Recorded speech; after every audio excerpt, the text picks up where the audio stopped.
Olá, pessoal, boas-vindas ao Colab Trends, o seu programa de tecnologia, startup, transformação digital, enfim, tudo que tem a ver com esse mundo do corporate venture.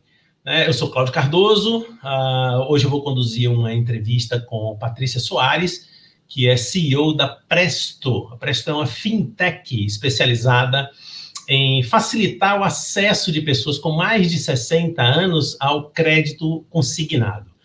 Bom, além daqui, na Rádio Transamérica, você pode ouvir o nosso programa nos canais do YouTube e do Spotify do Conglomerado Alfa, tá? A nossa entrevistada de hoje é mineira, jovem, mãe de 2 filhos, saiu de casa aos 14 anos, né? 14 anos para estudar em Uberlândia, em Minas Gerais, onde vive com a sua família, e onde é um polo hoje, um polo de startups, né?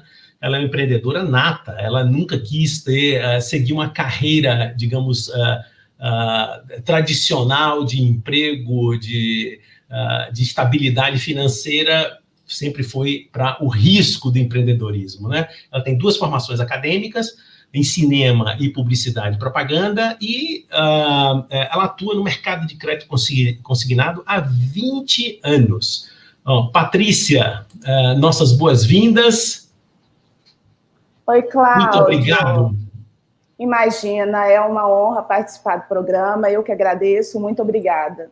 Obrigado. Patrícia, a gente pode começar pela Presto, né? Falando um pouco da Presto, né? Como é que ela foi criada, o que é que ela entrega no seu formato atual, que eu imagino que ela evolui, como todas as startups, né? E certamente é uma história muito valiosa para os nossos ouvintes e para nós que vivemos o mundo da inovação e das startups. Me conta aí um pouco. Ai, Cláudio, falar da Presto é algo que sempre me deixa assim, muito empolgada. Assim, foi um projeto que eu e meu sócio, Diego, a gente criou com muito carinho, a gente olhou para os detalhes e, assim, eu estou no mercado do crédito consignado, já tem 20 anos, o meu sócio 10 anos, não deixa de ser um desafio, porque nós nascemos digital para um público que não é nativo digital, né? Então, o objetivo era digitalizar esse público, dar para eles um acesso facilitado ao crédito consignado público. É um crédito consignado que tem uma relação complexa, ele é muito regulado, né? A gente vê aí vários movimentos de startups no crédito consignado público, mas pouco movimento no crédito consignado, aliás, várias startups no privado, mas pouco movimento no público, né? Existe uma regulamentação muito rígida, severa, que a gente precisa seguir, mas que a gente entende que era possível digitalizar, dar um acesso facilitado para as pessoas, que fosse um crédito consciente, que tivesse uma relação saudável com o crédito consignado, e esse era o nosso desafio. Então, assim, nós olhamos com muito carinho para um público 60 anos mais, né? Não é um público nativo digital, como eu disse, mas a gente tinha que deixar esse público muito à vontade com a tecnologia. Então, o nosso primeiro desafio foi entender o comportamento desse público online. A gente conhecia as dores do público no modelo tradicional, né, de ter que se deslocar até uma agência bancária, de ser o tempo todo assediado por operações de telemarketing, de estar na rua e ser assediado por uma operação de crédito. Às vezes não é o momento que ele quer contratar, ele queria um tempo maior para pensar, para analisar essa operação. Então, por que não respeitar esse tempo deles, né? Por que não devolver para eles essa autonomia de forma que eles pudessem contratar de qualquer lugar, a qualquer hora e no tempo deles? Então, esse era o nosso objetivo. Então, nós dedicamos 1 ano para estudar o comportamento desse público online.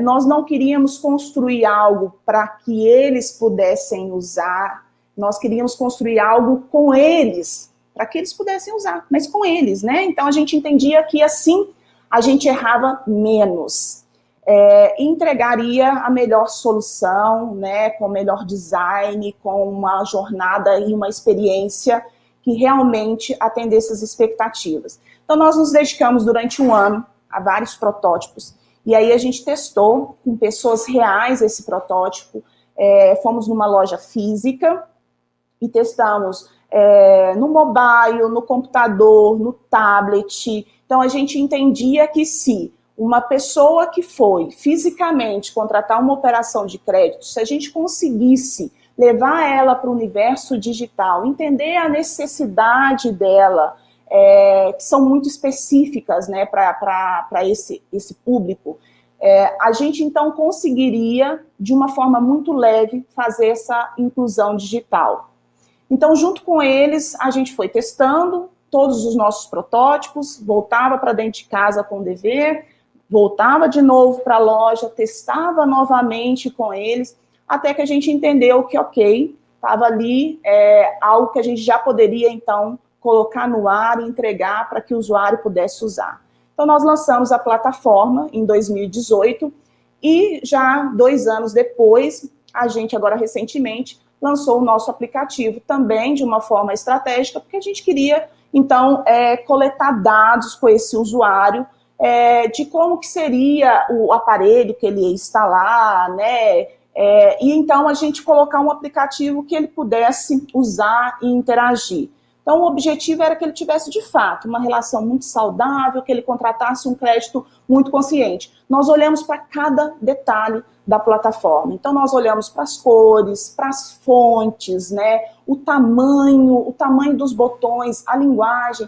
Para você ter noção, Cláudio, a Presto, ela tem a cor azul e amarela, não é por acaso. É porque são cores que pessoas com mais de 60 anos enxergam melhor. Então, o detalhe da linguagem, como que ele ia entender essa operação, era importante que ele conseguisse fazer essa operação sozinha. Afinal de contas, nós estamos vivendo, né, uma macro tendência no Brasil, que é o envelhecimento do Brasil. Hoje, a população, a expectativa de vida ela é muito maior, né? Então, o IBGE tem aí uma expectativa de 76 anos, e em 2050 essa expectativa de vida já vai ser 80 anos. Então, vale a pena um olhar diferenciado para esse público, que é um público negligenciado pelo mercado. Então, foi isso que a gente quis fazer com muito carinho e entregar ao nosso público. Fantástico. O que você fez aí, um resumo, é uma aula de Customer Experience, né? Como se fala. Né? É exatamente isso, quer dizer, colocar o cliente, de fato, no centro e dedicar tempo a isso, né? Vocês dedicaram tempo a isso. Eu li recentemente, Patrícia, de que houve um aumento significativo na solicitação de crédito consignado aí de setembro, outubro de 2020, aí, finalzinho do ano. E aí eu queria saber de você o seguinte, se esse aumento ele se deve a algo que é um crescente de mercado mesmo, ou ele é circunstancial? Você já conseguiu, eu imagino que você já deva ter conseguido identificar as razões desse aumento mais significativo durante a pandemia. Fala aí para a gente um pouco sobre isso. Realmente o crédito consignado ano passado, ele teve um crescimento muito relevante. No primeiro semestre, ele já apresentou um crescimento de 25%, e no segundo semestre, o que aconteceu e que impulsionou mais ainda esse crescimento foi um movimento do governo, né, com o objetivo aí de aliviar um pouco do impacto do que a crise pela pandemia vinha causando. Então, ele adotou algumas medidas para facilitar esse acesso ao crédito para a população. E foi mais olhando, né, para os aposentados e pensionistas, então foi uma medida especificamente para os beneficiários do INSS. Então, ele aumentou a margem consignada em 5%, antes poderia comprometer 30% da renda, então uma margem consignada de 30%, que passou a ser 35%. Era uma medida provisória temporária, que perderia a validade em dezembro de 2020. Junto com esse aumento de margem, o governo também reduziu a taxa de juro, e foi a menor taxa de juro nos últimos 5 anos. Então, todo esse movimento foi muito importante, e isso acabou acelerando, né, o crédito consignado, a procura e a busca, e teve novamente um outro crescimento no segundo semestre. Para você ter noção, a carteira de crédito, só em outubro e novembro, ela foi de 14 bilhões. Em janeiro a setembro de 2020, ela foi de 8 bilhões. Então, foi um crescimento muito significativo, e a medida deu certo, né? Então, as pessoas tomaram crédito e a facilidade desse crédito, o acesso a esse crédito, proporcionou esse crescimento. Muito legal. Ó, agora, é o seguinte, você está falando muito assim das características desse público. Tem algo, eu imagino que devem ter experiências incríveis, né? De pessoas idosas que têm enorme dificuldade e, eventualmente, poderia arriscar aqui, resistência. Às vezes a gente, puxa, é tão fácil e a pessoa resiste realmente. Mas, por outro lado, eu fico pensando de que o idoso, em geral, ele gosta de independência e autonomia. Ele gosta de independência e autonomia, né? Talvez até alguns mais idosos estejam vivendo o dilema de não poder ser mais tão autônomo e independente como antes. Então, eu acredito que aí tem um tema muito interessante do tipo de público que vocês atendem, e a experiência ser algo que reforça a identidade, a satisfação da própria pessoa que usa, né, Patrícia? Então, eu acho que seria interessante. Você tem algum caso assim para nos contar de algum cliente que seja especial? Imagino que tem muitos, né, de precisar de uma assistência. Vocês têm um canal de assistência por voz, algo assim, para apoiar o cliente, né? Temos, Cláudio, realmente, assim, tem vários casos, né?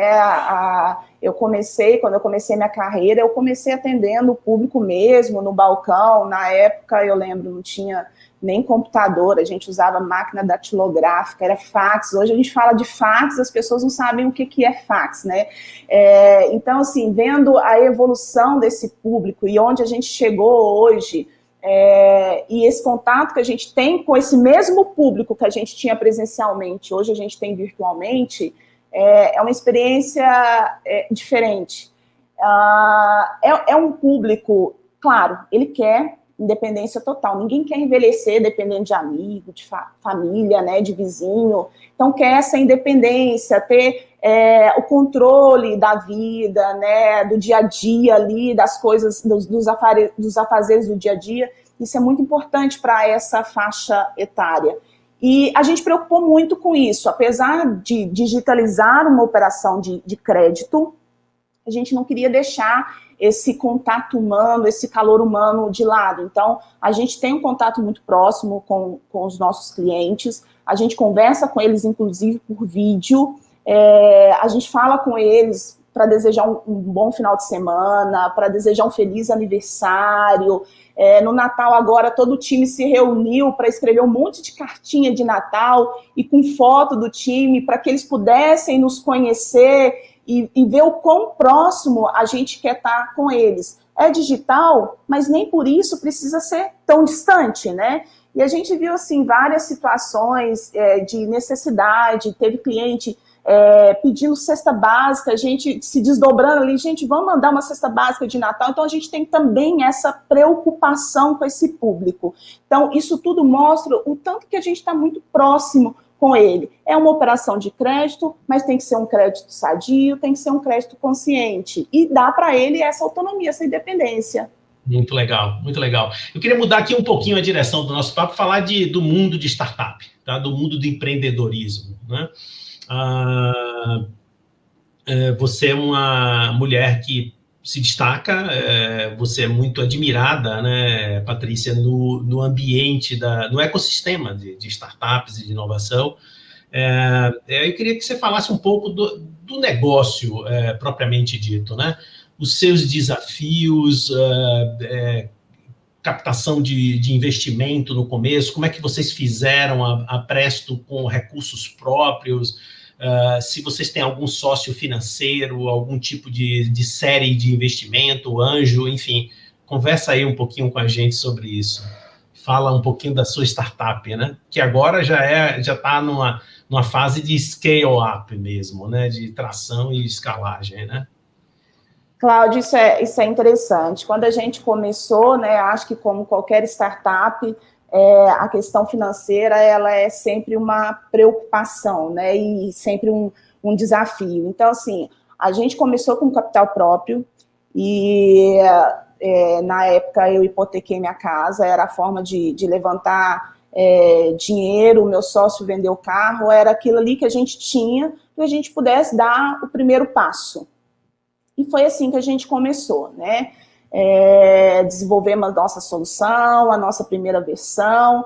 Logo depois veio o nosso primeiro investimento, não foi fácil, difícil conseguir esses investimentos, mas a gente estava sempre muito confiante, muito positivo naquilo que a gente estava construindo. A gente entendia que, de fato, a gente ia entregar uma solução para um cliente que tinha uma necessidade real.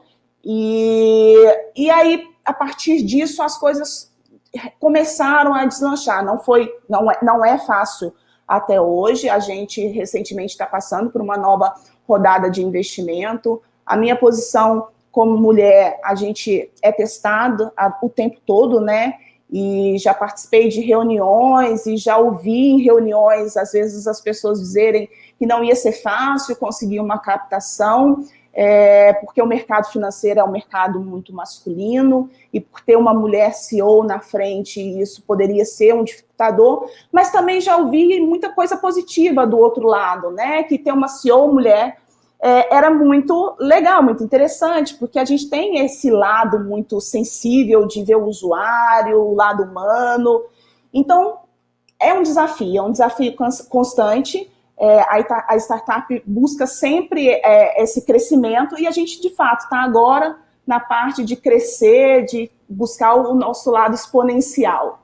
Muito interessante esse seu depoimento, porque é curioso isso, né? Porque eu tenho 61 anos, e o meu primeiro emprego de programador de computador foi aos 17. Então, você não era nascida, não precisa dizer a idade na nossa entrevista, pelo amor de Deus.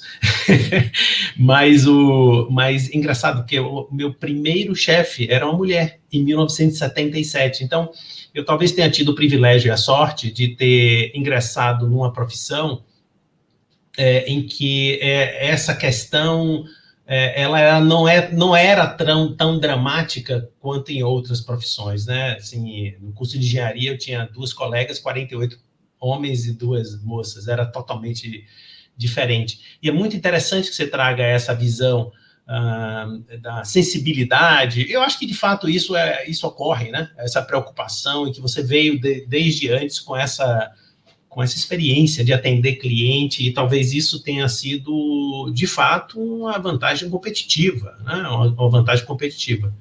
Com o avanço da inovação, Cláudia, eu acho que a gente sabe que a tecnologia ela vai ocupar muitas áreas, isso é um caminho sem volta, vai continuar evoluindo, claro, mas uma coisa que a tecnologia ela não vai conseguir substituir é esse sentimento humano, né? Porque nós humanos somos razão e emoção. Então, isso a tecnologia ela não substitui nunca. E é importante que a gente tenha esse lado sensível de analisar o cliente, de ver o que ele precisa, de colocar no centro, né, o cliente, porque daí não tem erro, né? Você está entregando aquilo que é uma necessidade dele. E a mulher tem essa parte sensível. Então, eu acho que isso é muito relevante. Em qualquer posição que a mulher ocupa, ela tem muito a entregar a experiência dela e olhar para esse lado humano, né? Exatamente, exatamente. E aí tem a minha sorte, né, de ter sido mais acolhido, talvez, né, logo de cara. Mas, Patrícia, eu fiquei um pouco curioso com a cena de inovação em Uberlândia, tá? Você consegue dar para o nosso ouvinte uma visão da posição de destaque que vocês hoje têm, e talvez falar um pouco das razões para que isso tenha acontecido, porque Uberlândia, você me falou antes da nossa entrevista, de que hoje é o 4º polo nacional de iniciativas de startups, né? Fala aqui para a gente um pouco sobre isso, é muito importante para a gente saber. Cláudio, realmente, isso aí é algo que deixa a gente muito orgulhoso. A Uberlândia ela está hoje ocupando a 4ª posição no ranking das cidades da região sudeste. Nós não temos ainda um polo tecnológico, mas já está em construção. Logo, logo a gente vai estar inaugurando isso aqui na cidade. E mesmo sem esse polo, né, várias startups nasceram aqui, existe esse movimento muito grande, esse ecossistema muito forte aqui em Uberlândia. Com a inauguração desse polo, com certeza isso vai impulsionar ainda mais. Nós estamos aqui, a gente tem esse orgulho de ser mineiro, né? Acho que mineiro tem esse jeitinho bem exigente de fazer as coisas, talvez por isso, tanta startup nascendo aqui, e é um orgulho de ver a nossa cidade se destacando aí nesse cenário startupeiro. Muito legal, muito legal. A gente tem a pergunta-chave do nosso programa, tá? Então eu vou aproveitar e fazer duas perguntas que têm a ver com trends, com tendências, tá bom? Uma, eu queria que, se você pudesse explorar um pouco as tendências no seu segmento especificamente, tá? De crédito consignado, juntando com a ideia também de serviços para pessoas com 60 a mais, esse é um lado. E um outro lado, e aí você responde na ordem que você achar melhor, é como você vê o futuro de fintech no Brasil, esse mercado que é gigante e chama a atenção dos investidores, né, dos investimentos. Então, para a gente arrematar aqui esse papo gostoso aqui com você, fala para a gente da sua visão. Isso tem tudo a ver com o nosso programa dos trends, né, as macro tendências. Eu acho assim que esse movimento de fintech ele só tende a crescer e, de novo, é um caminho sem volta, né? Eu acho que o Brasil não é um país que investiu muito em educação financeira e isso acaba fragilizando a nossa economia. Então, as fintechs, elas vieram para trazer essa educação financeira. Eu defendo muito que a educação financeira ela tinha que ser oferecida nas escolas desde o jardim de infância.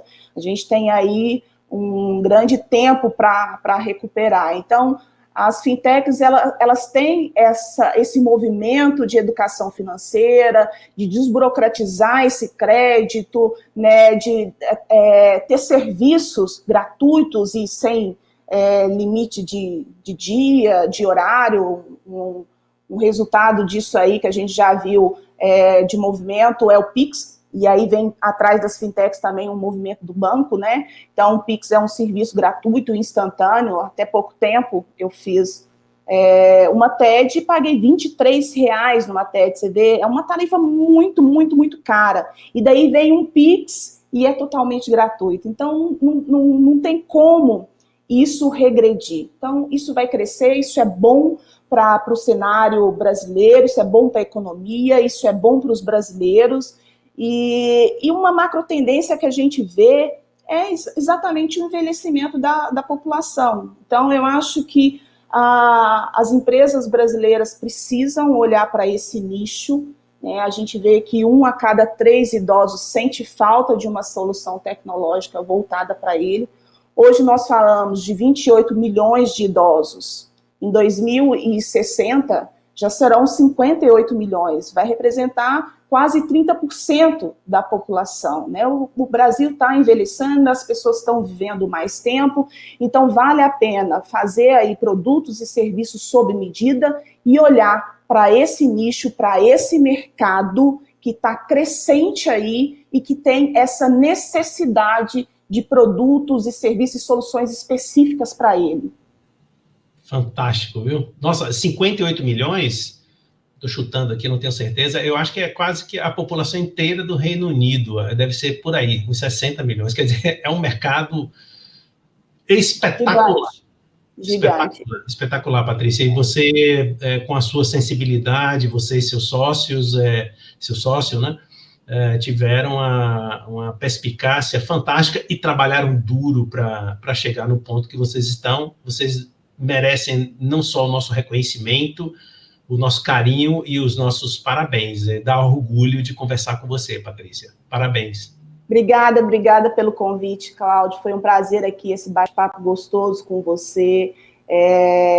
Eu tenho certeza que o programa já está sendo um sucesso e trazendo aí pessoas importantes e levando informação importante para quem assiste. Muito obrigada pelo convite.